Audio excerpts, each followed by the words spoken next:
Hello, everyone. It's a steamy Thursday. I know S&T, but it is so hot here, even the squirrels are panting. Okay, I'm going to try to keep this one short, to the point. Notice I said try. We all know how Mama gets distracted. Consistency in parenting, or consistency in life. It's it's a good thing. I notice some people consistency can mean you're stuck in a rut. That's not the good part. Consistency and spontaneity, which means basically you can do things on a whim. That's safe and healthy. Consistency, the consistency part of it means that if something goes wrong, you know it, your plan to fix the mistake or the problem would work. And you can do it over and over and over. And consistency applies with things such as paying bills on time, saving money, even the difficult task of talking to your children if they make a mistake or if something goes wrong. If you're a consistent parent, that helps build that relationship between you and your children. And consistency is also a good thing in any type of relationship that you have, right? Your friends can know that you are reliable.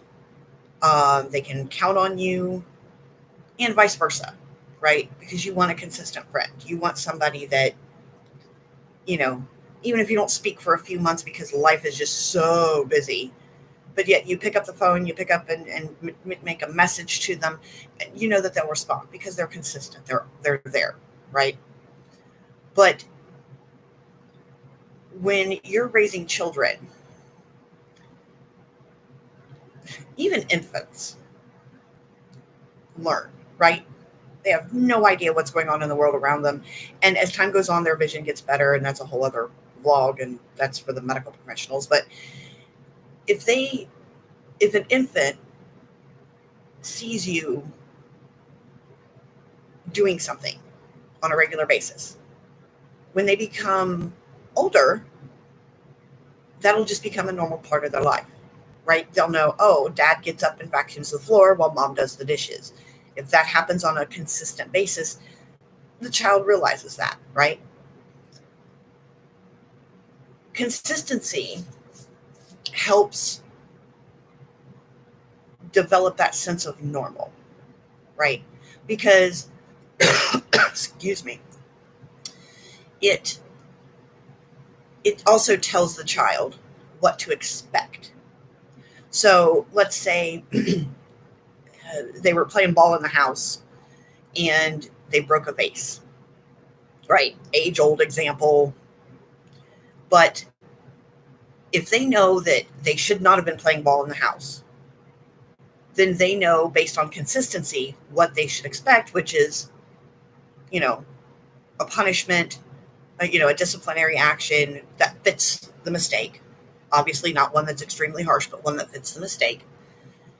And consistency on, let's sit down and talk about this. And that's the good part of consistency. Now, there can be consistency in the negative as well. And that also influences a child on how to grow and learn about the world. Because, and this is just such a repeated fact, but it's a good one. It's a strong one. As parents, we are our children's first teacher. And what we teach them in those younger formative years is what they will carry with them for the rest of their life. And obviously, almost all parents starting out want the best for their child. And then life happens. happens. Life gets in the way. Things just happen that are beyond our control that affect us personally, us as parents, our children, our families, our immediate families, our extended families. And when those things happen, no matter at what stage of life our child is or what stage of life we are in as parents, having that consistency makes it just a slight bit more tolerable when big giant things happen, because the child will expect and understand, oh, this is really bad, but I know that mom's going to be there, or dad's going to be there, or we will make it through this as a family unit because we were consistent together, we solved problems together. So consistency isn't always a rut. It isn't always a set schedule. It's how do you as a parent see problems and solve them in front of your children, right? Best, you are your child's first example of how the world works. And if it's a negative example, they're going to look negatively upon the world. If it's a positive example and positive consistency, then they're going to look a little more positively on the world. Now, I'm not saying everything is negative and everything is positive and it has to be this picture perfect type of family. No. Consistency can be a balance of both. Sometimes it can be really, really bad. And that's when the consistency of problem solving and working together as a family and a team and, in a healthy way, expressing your emotions about the big problem, all of that is, if you do it on a regular basis, if those problems happen, then that's consistency. And on the positive side, right, positively reinforce the rules, positively reinforce, relationship and show the children a consistency in your relationships, whether it be friendships or a familial bond or anything like that. But there's different types of consistencies, and that's a key. That's a big, big thing. So that's, and it's like I put in the description, it's easier to talk about, it's easier to say, it's easier to give examples than it is to put it into practice, because just when we think we're getting consistent and everything is just smooth sailing, and it's all quiet, bam, here it comes. It's just going to go and all over the place every time. And that's when, oh my gosh, because most parents don't expect it. Some of us older parents, we're like, okay, it's going a little too smoothly. Yeah, it's not the greatest outlook, but our experience tells us, we may want to kind of get a little prep going here because it's just a little too calm. But we're still consistent, right? We're consistent with other things, and that way when the big hits, it's not so overwhelming for everyone in the family, including the parents. I always like to have a backup plan. Now, remember, anything that I talk about dealing with my family, me personally, it's just us. I'm not suggesting that the rest of the world is like this, or you are like this, or your neighbor is like this. This is just specifically us. And I like to have a backup plan.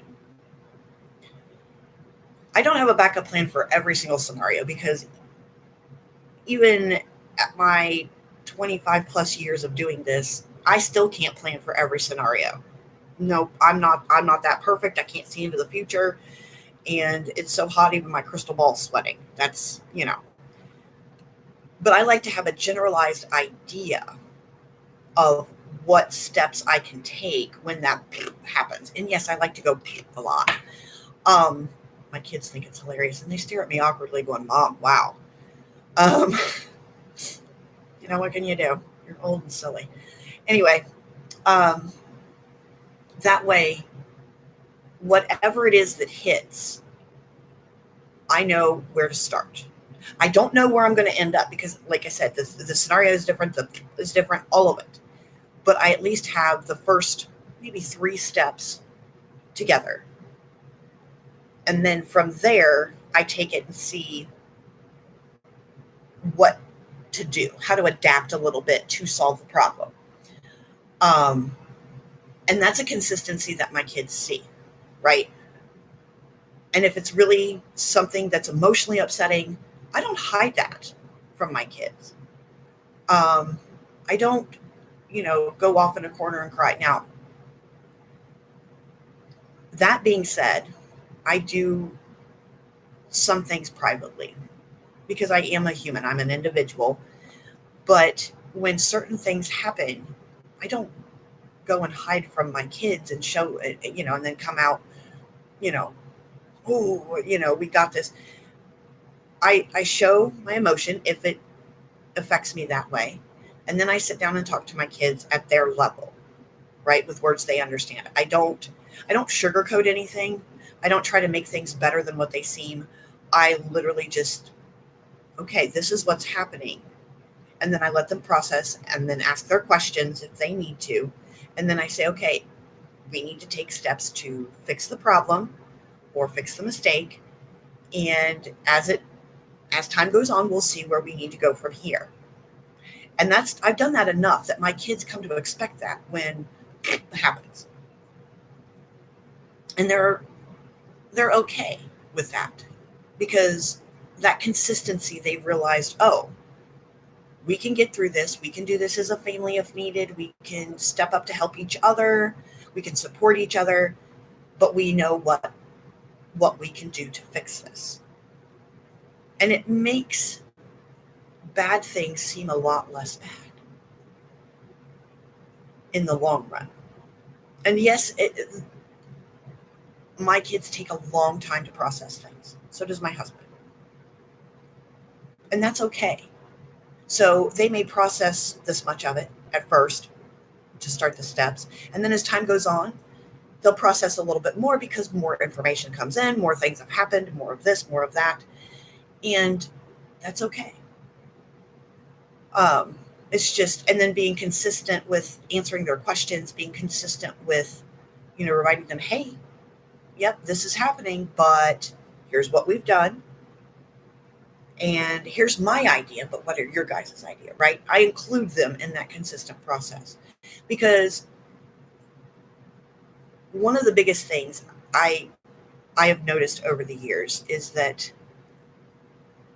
parents sometimes only see their kids as kids. And that's what we all want to do, right? We never want our kids to grow up. We always want them to stay at a certain age where they were really adorable and doing what they do. And that's fine. But at the same time, kind of in the back of our little head here, we need to realize they're not going to stay that way. And we have to prepare them for the world. And the world changes. And I can say the world changes consistently, but not always in a good way. And I know that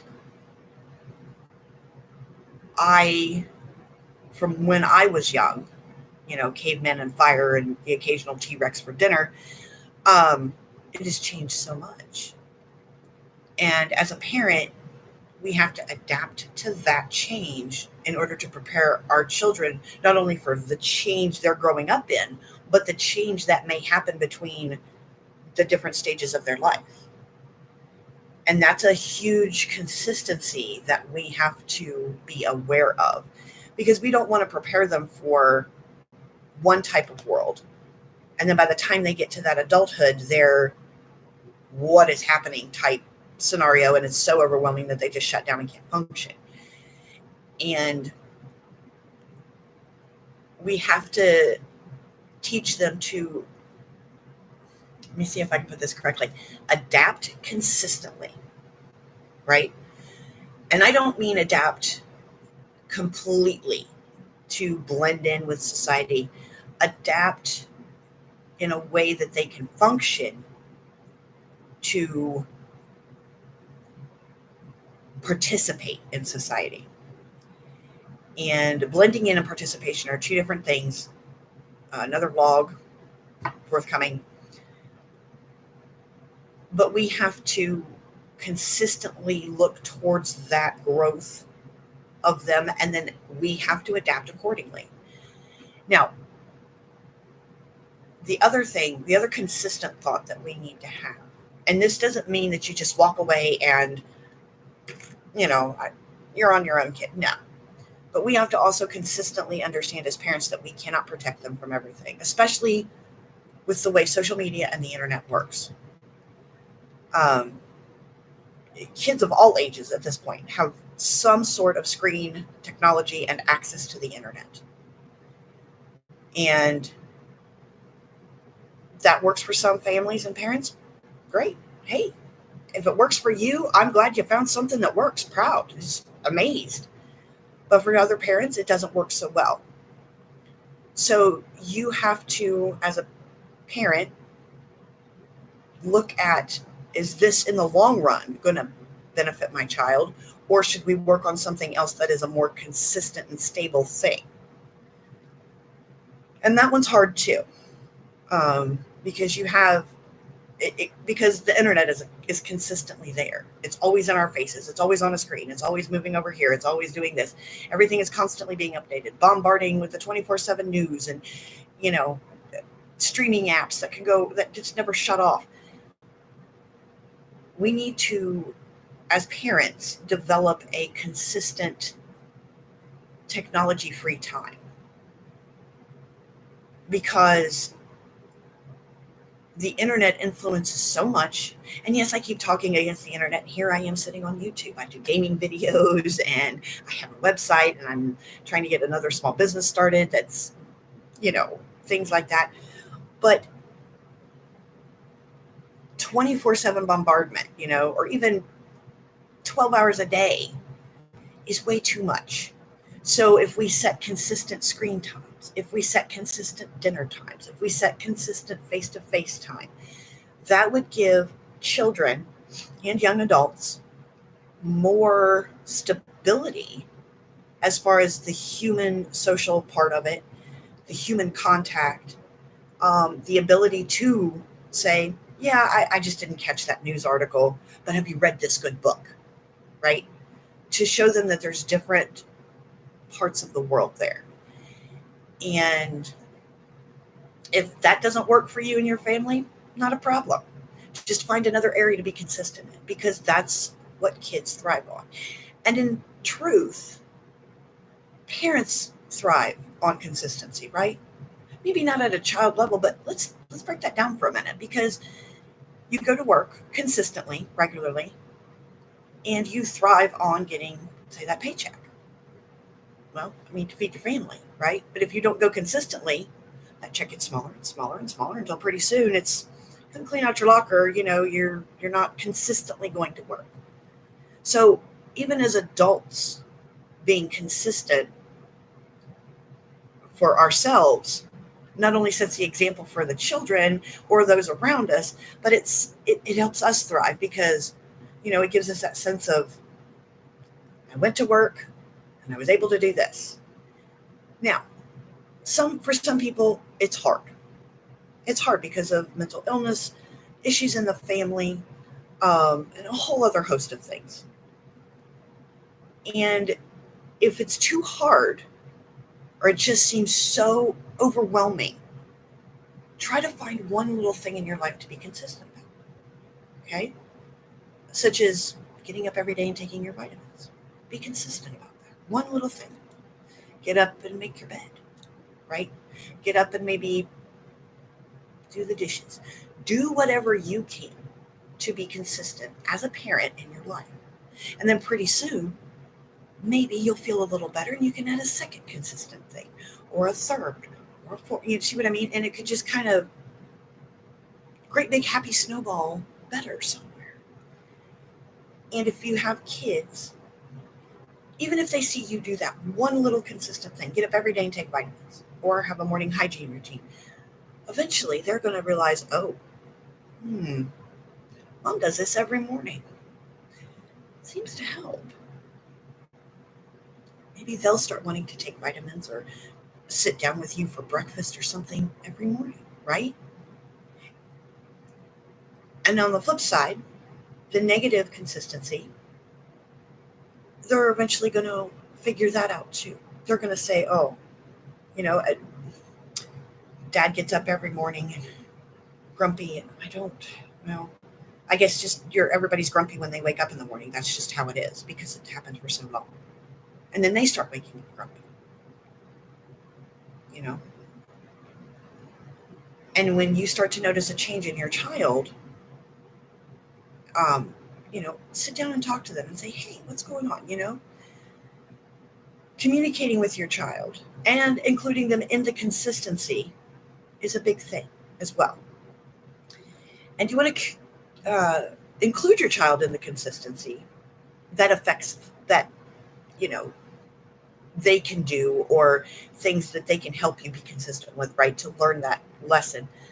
Um, that's a good thing because that teaches them thinking skills. It teaches them that their input into the world is important, that they are valued as an equal member of the family. I mean, just and so many more things. But don't just guess that, well, if my child sees me doing this every morning, they're automatically going to do it eventually. Yeah, they will. But do you want them to just mimic you? Or do you want them to have an input on how they are consistent in that particular moment? And I'm not talking like, where they can negotiate their way out of discipline or things like that, because, as far as most kids are concerned, a lot of them think, well, I did what everybody else did. Why am I getting in trouble? And that's when you explain that part of it. But you have to be consistent about the discipline, making sure that it fits what happened. Not too harsh, not too lenient, but just enough so that they get that message. And consistency is a huge, huge game changer. If your family, your extended family, whomever lives in your home, your children, consistency is a game changer. And the reason that it's hard to do is because it involves changing your habits. Because if you have the habit of doing certain things every day at a specific time, and not all of them are positive, not all of them are, forward looking or progress going forward, changing that is very hard. But at some point, if it's a severe detriment to your family, or it's really causing chaos and drama and problems, then maybe it's something that you should look at. Am I being consistent in a healthy way? Am I being consistent in a way that everybody is thriving and not just surviving, and it's a good thing, and I'm doing better, and I'm making progress as a parent and growing. That's the tough part. That's why I said it's easy to talk about, not always easy to implement. And starting out small, right? One thought, one phrase, one act. That's where it's at. And that kind of rhymed. One phrase, one thought, one act. That's where it's at. Okay, I guess it didn't rhyme. Anyway, sorry. Distracted. But just one thing, one little thing. Do you get up grumpy? Try to, before you even sit up, try to think of 2 positive things that day, or 2 positive things that happened the day before, right? Take a breath. Do some kind of a consistent routine. Try it for 4 days. 4 days. I know 7, based on the article that I mentioned last stream, but 4. 4 days consistently in a row and see what happens. If that doesn't work, find something else, right? Just keep problem solving and trying things, because even though there's a billion, trillion, quadrillion, nonillion things out there like this, don't get stuck with something that isn't working. I mean, I don't have anybody that watches these vlogs, and that's okay. I'm okay with that, because this is more for me. Okay, cool. I just had one viewer popped in for a few minutes and boom, gone. Okay. But it's consistent, right? It's consistent that I'm sharing my knowledge with other parents, even parents that work. Come home from work and you're like, oh my gosh, hey, if you are watching this as a replay and you know of a parent that's struggling, or a parent that just needs to know they're not alone with big, let them know about my videos, let them know about my streams. And if they even want to take a gander at the gaming stuff, go for it. But getting back to the consistency, and I've only got a few minutes left because, like I said, it is so hot. The squirrels are panting and they're begging for, air conditioning. Just try to pick out a small little portion of life, a small habit to change, and see where it leads. Because not all snowballs, the snowballs that everybody talks about, the flakes build up and then you just get an avalanche. Not all avalanches are negative. Some of them can be a good thing, right? So, yeah, consistency. Try a few things between now and Tuesday. Let me know in the chat or on a community tab on one of my other posts about my vlogs. And let me know what you picked or how it worked, or if you picked 2 or 3 things and none of it worked. There's a million trillion ideas out there. Don't get stuck in one. Don't get stuck in that I have to do. You don't. You don't even have to watch my stuff, obviously, right? Just try. Change that one little thing and see if that avalanche starts, or maybe it doesn't because that didn't work for you. Maybe you tried something and it didn't work for your kids. Try something else, right? Just don't give up. Be consistent. You see, I got you. Be consistent about small little things, small improvements, habit changes, better thoughts. Our kids hear us say negative things about other people. They hear us say negative things about ourselves on a consistent basis. And is that the way we really want our children to speak about themselves or speak about others? I would hope not. But try that. Instead of saying, well, that was a dumb move. No, say, well, I made a mistake. I'm going to try again, and that's okay. See? Just one little thing. But it is coming up on the end of the stream. So I hoped you got a little bit out of this, and maybe a little bit of a idea, or maybe took away a smile from the, but yeah, just one little thing. And then let me know how it goes. I'm really interested to hear if anybody was able to find something or try something or try a bunch of things. I'm really interested. But until Tuesday, this is Mama, Big Mama, saying stay cool, hydrate, because we're all hot. Eat your vegetables, get good sleep, take your vitamins, be kind to yourself, be consistently kind to yourself, be consistently kind to others. Take care.